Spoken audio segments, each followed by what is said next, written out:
Démarrons par l'économiste qui titre en manchette « Commission de l'UEMOA, Abdoulaye Diop et les PTF examinent le plan Impact 2030 ce jeudi ».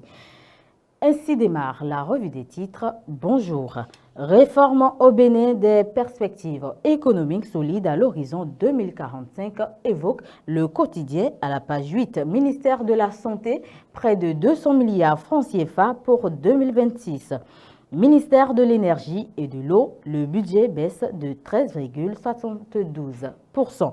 Marché financier régional, Cossitenou prend la tête de l'AMF UMOA. Cannes Maroc 2025, la CAF dévoile la liste des officiels avec 2 Béninois, révèle Maté Libre. Proposition de traduction, renforcement du commerce intra-africain à la GDIZ. Les détails à la page 3 du journal. Conseil municipal à Parakou, 4e session extraordinaire de l'année 2025. Présentation budgétaire à l'Assemblée nationale hier, José Didier Tonato défend 455,7 milliards pour les routes, l'urbanisme et l'habitat, informe le potentiel. Forces armées béninoises, suspension et salaire coupés pour plusieurs militaires pour désertion. À la page 2, 93e Assemblée générale d'Interpol à Marrakech, le DGPR Brice Alouano représente le Bénin. Animation de la vie publique au Bénin, la société civile se dit exclue par les acteurs politiques, rapporte la Nouvelle Tribune à la page 3. Sommet UAUE, le ministre béninois des Affaires étrangères à Luanda. Bénin à la GDIZ, l'African Buyers Programme dynamise le commerce intra-africain.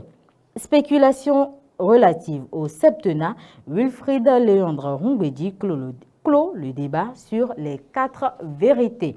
Le ministre béninois Dato devant la commission budgétaire au Parlement, 30,6 milliards en 2026 pour ériger le Bénin en hub sportif régional, présente le journal à la page 11.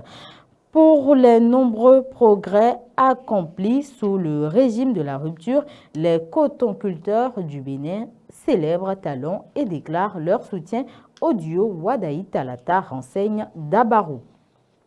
Inédit dans l'enseignement supérieur au Bénin, à la page 3 du quotidien, non-voyant Dr Bienvenu Boni devient enseignant d'université. 16 jours d'activisme contre les violences basées sur le genre, l'INF lance une campagne nationale. Poursuite de la tournée d'explications sur la révision constitutionnelle, députés, préfets, maires, ministres et autres éclairent les Béninois sur la loi votée, souligne l'événement précis. Visite des membres du programme ABP dans la zone industrielle, plusieurs grands acheteurs africains descendent à la GDZ, les précisions à la page 9. Prévision budgétaire au ministère de l'enseignement secondaire technique et de la formation professionnelle. Tony Fodé présente un budget avec une hausse historique de 63%. Aurélie Adam Soulé annonce 27,2 milliards francs CFA pour réduire la fracture digitale. Une enveloppe de 455 milliards pour le cadre de vie et les transports en 2026. Révision de la Constitution béninoise, les compétences de la Cour constitutionnelle clarifiées. À la page 2 du matinal, la sécurité juridique et l'équilibre des pouvoirs désormais garantis.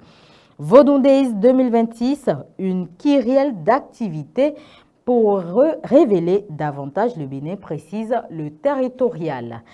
Édition 2025 de Gléhuéhué, l'UGDO et le comité d'organisation intensifient les préparatifs, les activités prévues du 3 au 8 décembre à Ouida. Information culturelle sur laquelle prend fin la une des journaux. Merci de l'avoir suivi et restez connectés pour la suite des programmes sur Kadara TV.